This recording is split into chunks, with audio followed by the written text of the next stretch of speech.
following program is an original production of WYCC PBS Chicago. Tonight, Mayor Harold Washington remembered 30 years after his historic election, how he changed Chicago's political landscape forever and paved the way for President Barack Obama. Vision of Hope, the inspiring story of local musicians who may not be able to see, but boy, can they play. Just when the Cubs thought they were in the final stretch of a major renovation deal with the city, negotiations go into extra innings.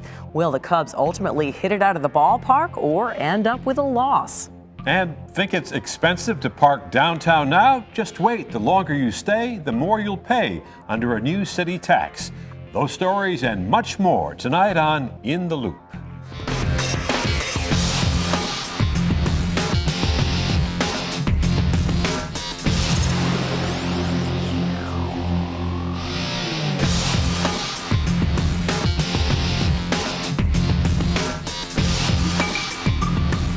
Good evening, I'm Barbara Pinto. And I'm Chris Bury. Tonight we take an in-depth look at the legacy of Harold Washington. 30 years ago this week, he became Chicago's first African-American mayor. His election threw a wrench into the Cook County Democratic political machine, inspired the black community, and paved the way for the nation's first African-American president. I happened to be at a party at Bill Curtis's house, and they were sitting around the table, Bill and Walter, a number of political reporters, and they were discussing who would win the mayor's race, whether it be Jane or Richie. And so I say to them, I said, well, what about a black person becoming mayor? Veteran Chicago journalist Monroe Anderson says shortly after that exchange, in 1982, he wrote an op-ed piece for the Chicago Tribune entitled, "The Next Mayor of Chicago Could Be Black." It was a bold position to take. At the time, many black voters who supported Mayor Jane Byrne felt she had ignored them, and they were anxious for a change. People were angry, especially in the African-American community, in the Latino community. They were ready for a leader. Harold sensed it was time to step in there. Dick Kay covered Chicago politics for decades at NBC5 News. He said Washington was reluctant to run at first. He enjoyed being a U.S. congressman and agreed to run for mayor only after key supporters promised they could raise money and marshal votes. I think the man was very, very crafty politician. While they fight over that machine, I shall fight for Chicago. In 1983, Washington faced enormous odds. He was, after all, a black man running in a Democratic primary against an incumbent mayor, Jane Byrne, and the son of Chicago's legendary mayor, Richard J. Daley. Harold was so impressive. He blew both Mayor Byrne and Richie Daley away in the debate. And that was what made people sit up and say, we better pay attention to this guy. It appears that I have been nominated by the Democratic voters. With the white vote split between Byrne and Daley, Washington captured the black vote and went on to win the primary. Shortly afterward, many white Democrats became Republicans. Now Washington had to face off against Bernie Epton in the general election, a matchup that highlighted Chicago's racial divide. If you remember the campaign, Bernie Epton's slogan was Epton before it's too late. That was deliberate. That was aimed at the racism in Chicago. Washington won by a narrow margin. Once in office, he faced a racially divided city council, the mayor versus the Verdoliak 29, an era made infamous by the council wars, in which white aldermen led by Ed Verdoliak stymied Washington at every turn. It was despicable, and for 3 years he was captive of the city council.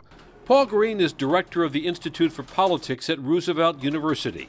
He said Mayor Washington found it nearly impossible to push anything through the council until his second term. When he won re-election in '87, he basically only had 6 or 7 months of really being able to do what he wanted to do in the city of Chicago. Harold Washington died while in office in 1987. Cutting short the life of a legendary politician whose election changed Chicago forever. I think the Democratic organization was dealt a very, very significant blow with Harold's election. David Axelrod worked on Washington's re-election campaign in 1987. In a recent panel discussion, he said a straight line can be drawn between Harold Washington and President Obama. Harold Washington created the political conditions for an independent black candidate to run the kind of candidacy that Barack Obama ran. He didn't need the blessing of the Democratic organization. He didn't need the blessing of the machine. For Paul Green and other analysts, the real significance of Harold Washington's election as mayor is the path he cleared for other minority candidates. If you're an aspiring Barack Obama, you have a chance, or other African American who want to go statewide. It's no big deal anymore. There was no longer a glass ceiling for African Americans pursuing political office. He was a game changer. Whatever he touched, he changed. Harold Washington, a true game changer. And those of us who covered him remember him as an incredibly charismatic man. Joining us to talk about Harold's legacy and how he changed Chicago politics is Peter Nolan, former political news reporter and author of Campaign, the 1983 election that rocked Chicago. Welcome, Peter. Thank you. One of the things that I remember vividly as a young reporter 30 years ago, Walter Mondale came in to campaign for Harold Washington. It was on Palm Sunday. They went to a church on the Northwest Side, and Washington was really heckled. There was ugly racial graffiti on the church. And I think perhaps that showed the country for the first time how racially divided that election was. I think it did, but it was probably presented a little heavy than what it really was. What I remember, and I wasn't there, was in looking at the video, the ugly faces, the anger in this crowd. Now the priest said that most of them were not from the parish there. I don't know where they came from, but I think these people represented some of the ugly feelings that came out, and it did. It probably was somewhat overblown, and to a certain extent. I know Professor Green, he wrote a book, and there was another professor, a woman expert on the media, who thought that in looking back at it, that it might have been overdone a little bit. Now, Washington's people made commercials out of it. They set it up with, interspersed the pictures of this crowd with pictures of Kennedy and Dr. King. At the same time, there's no doubt that there were racial divisions when you just look at there's the elections. No question. And when you look at the whites who went over to join the Republican Party, which was unheard of, to vote for Bernie Epton, why do you think white voters were so threatened? Well, because Harold Washington was going to dismantle the machine and the patronage system. He said he was going to dance on the grave of patronage, and so with politicians, I don't want to take away from the race issue, because but most of the political people that went with Epton, they're interested more in power, I think, than anything else.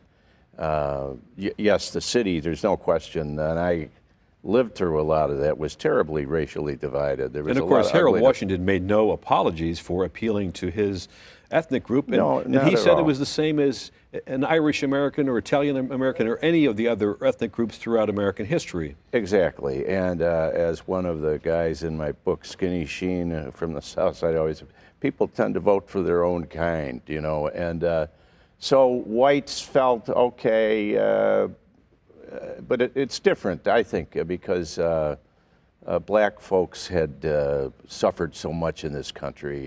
You couldn't say that that we can vote for a white. Some of the white people were saying we can vote for a white. Why is that bad when blacks are all voting for their? But it's a little different, I think. We saw in the setup piece how Washington was stymied by the city council, the Verdoliak 29, and only later in his political career was able to pass through the things he wanted. How did he wear down the opposition? Well, I think his personality, with his public appearances were just, you know, terrific. He wore them down mainly through a court decision that came down on the size of the council, or the districting of the city council seats. And at the end, he gained a majority into his second term. But for the first 4 years, he couldn't do a lot. But he in public opinion, I think he won that battle. He outfoxed Verdoliak. And he had tremendous charisma, as we have seen. I think that was the key. He had some problems too that were brought out during the campaign, but he overcame them. He had not filed income tax returns for a number of years. He didn't owe a lot of money, and he had done was put in jail for, this is years before. But he overcame all that. I think, and he was a great politician. He had been in politics all his life. His father was. He knew the Democratic organization. And do you think his success, as we heard from David Axelrod, do you think that it did pave the way really for Barack Obama? I think so. I remember reading Obama's book, Dreams of My Father, I think is the one book that I remember, where he said that he came to Chicago right after that election. Yes, Obama did, because Harold had been elected. Yes, and he wanted to work in Chicago. And of course, Axelrod was a reporter. He was just a young kid reporter at the Tribune, and he was all over that campaign, and he learned a lot about politics and how a black candidate could win. But Harold Washington was kind of the forerunner to a lot of that. And without his election, Obama might never have been elected. That, who knows? Who knows that one? That's a good question. One postscript that David Axelrod likes to point out is that when Obama did win the presidency, he did win that ward where St. Pascal's Church on the northwest side, where Washington had been. I didn't know that. Just to show you how far things had things have changed. Yeah, I think they're a lot better. All right, Peter Nolan, thank you so much. We appreciate you joining us today. Story coming up about passion, commitment, and the ability to find hope in something you love. And here's Barbara with more. Thanks, Chris. Stevie Wonder, Ray Charles, Andrea Bocelli, all gifted musicians who have reached global success despite physical limitations. They've inspired some unique musicians here in Chicago, and if you look closely, you'll see why. Ooh, ah, ooh, ah, ooh, ah. Listen for a minute to the passion, the raw talent in every note. 9 musicians playing inspiring gospel, rhythm, and blues. They call themselves Vision Quest for a reason, because it's what this group cannot do that makes them so remarkable. Band members may not have sight, but they do have soul. I would define it as a band. It's a demonstration of what people with disabilities can do. Vision Quest started in 1971 as part of the Chicago Lighthouse's Adult Living Skills program. What began as a few blind and visually impaired Lighthouse clients getting together to sing turned into more than 4 decades of music making. The day program at the Lighthouse is the only one that is tailored for people with blindness or visual impairment. And they just started performing together, and it was after a while that some of the staff thought this should be organized in some way so they could play together better. Victoria Johnson Gore lost her sight as a result of glaucoma at the age of 48. 5 years ago, she took on the role of band director. Now she and her fellow musicians tour the state, spreading their joyful sound and generating new respect and appreciation for those living with disabilities. For band members, Vision Quest is their escape. I try to make the band room the most joyous place in the whole building. That's what I try to do, and that's my focus right now. When they go home, they go through so many other different things in their personal lives that it's, when they come to the Lighthouse, when they see me, I want them to feel happy about being in the place that they're in that room at that time. Although band members can't see the reaction of their audiences, they can certainly hear the applause and feel the love. We usually get people out on the floor dancing and responding, which is what an audience would do for a rhythm and blues band that provides danceable, lively music. I think they're the greatest visually impaired band in the country. Nobody else with disability can match up to them.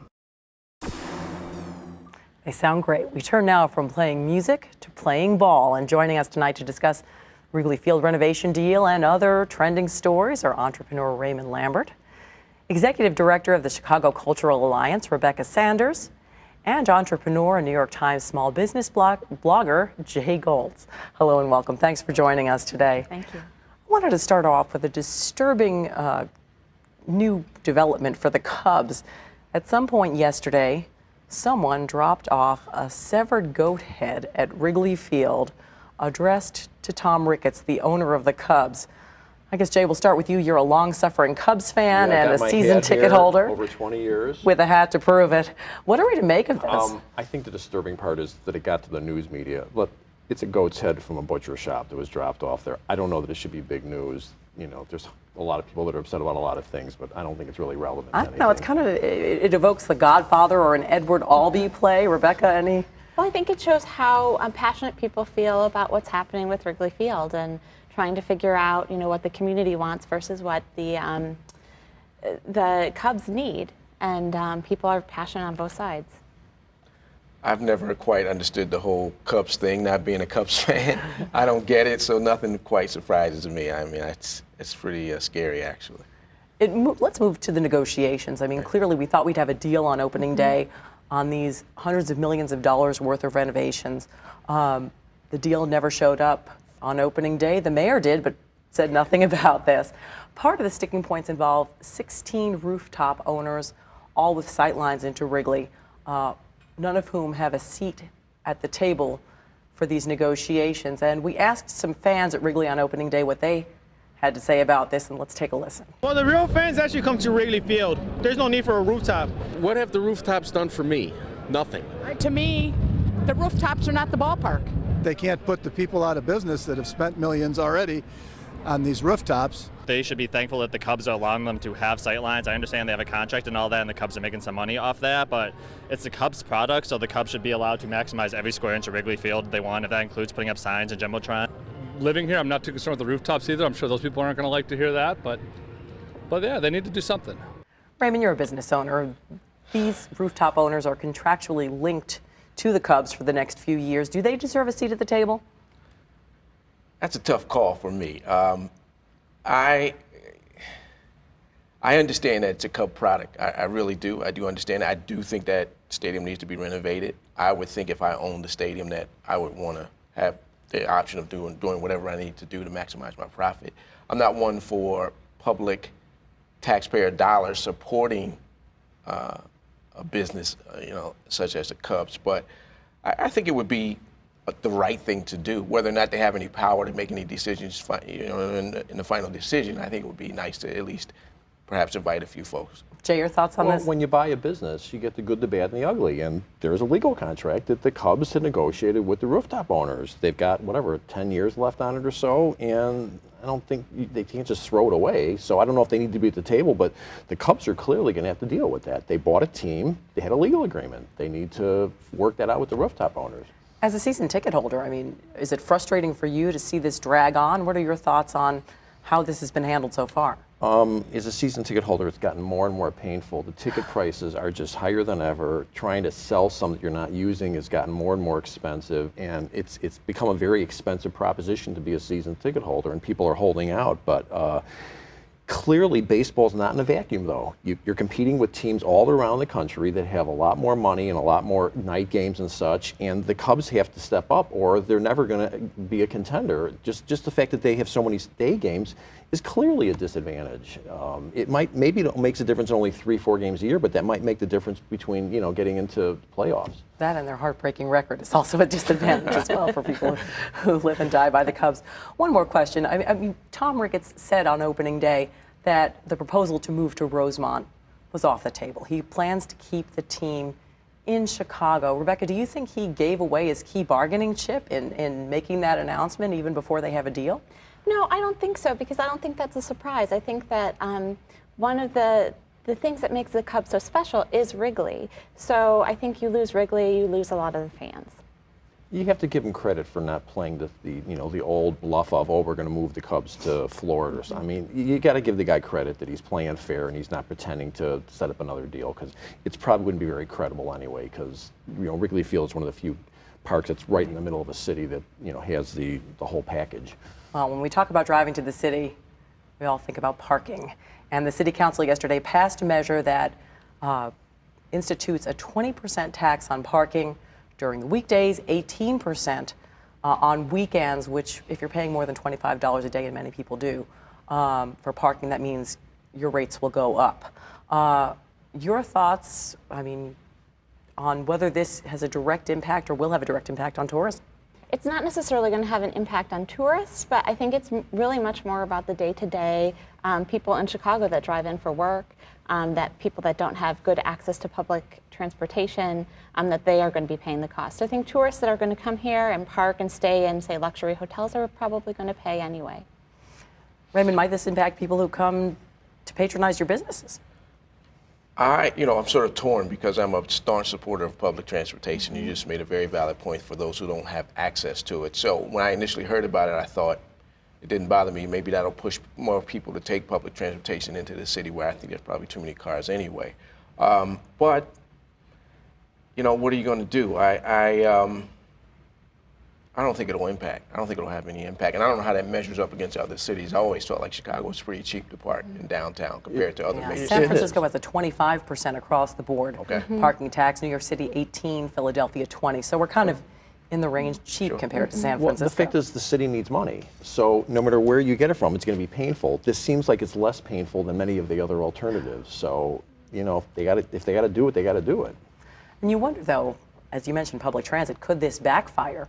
Might the revenue the city had intended to collect based on these higher parking fees collapse when people start taking public transit and realizing it's too expensive? But then it wins in the public transit realm. So, so it's win-win as far as you're concerned. Okay, moving on now. Another measure that was passed yesterday has to do with quality of life crimes. There are tickets issued every year for what are called quality of life issues, public drunkenness, public urination, gambling, all the things you don't want to see in your city. And people have been ignoring the fees that come along with these tickets. Now, folks are going to be putting those people in jail if they don't pay their fines. I'm wondering, do we have bigger fish to fry in this city? We've got a jail that's overcrowded. Jay, your thoughts on this?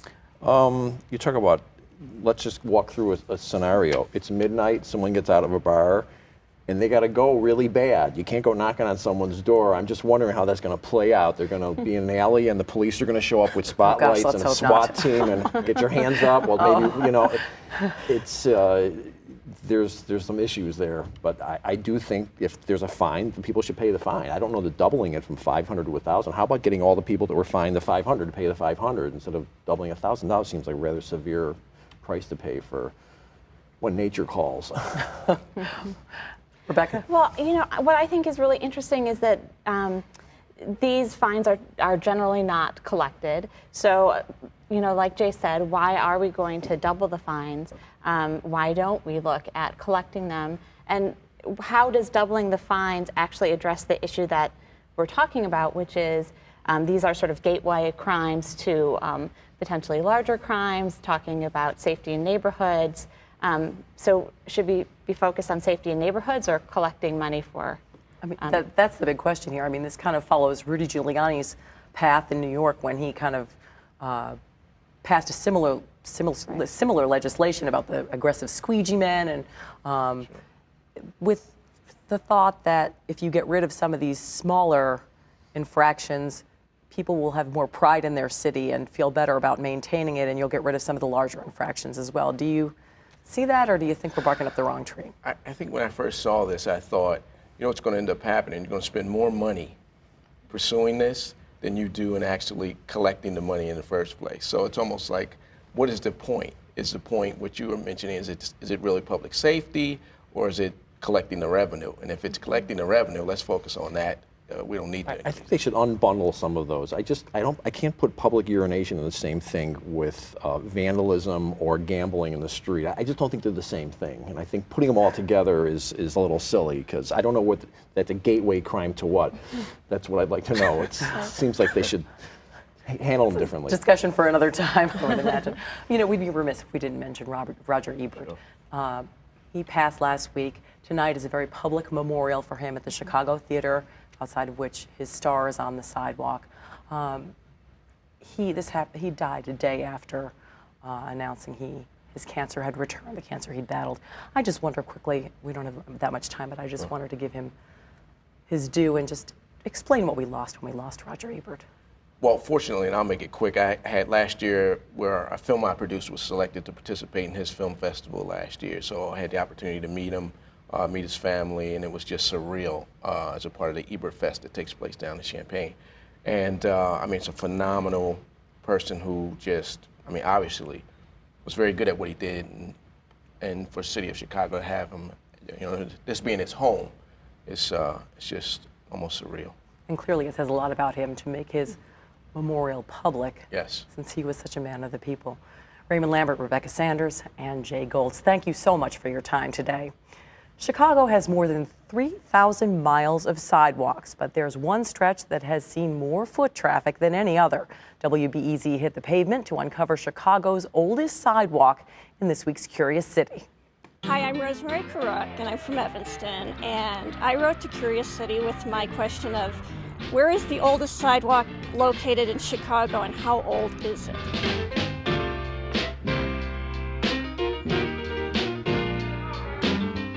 Hi, I'm Bob Reamer. I'm president of the Edgewater Historical Society, and I live in this building right here on North Kenmore, which happens to have a pretty old sidewalk right in front of the house.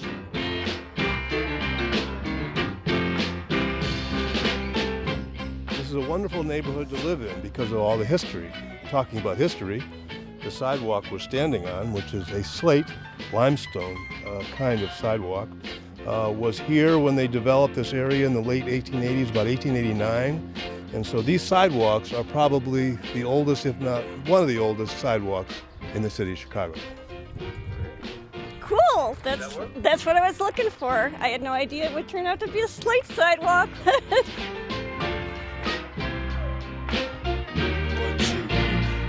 So let's take it back to the concrete streets. Original beats with real live MCs. Playground tactics, no rabbit and a hat tricks. Just that classic rap shit from Jurassic.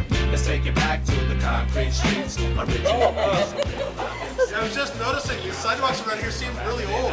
Just that classic rap shit from Jurassic. Now I walk from Tanzania, earthquake Transylvania, and all the way I kick the whole. Makes you consider what's underfoot. Thank you for joining us this week. You are now in the loop. The conversation continues right now on WYCC.org. I'm Barbara Pinto. And I'm Chris Bury. Until next week, good night.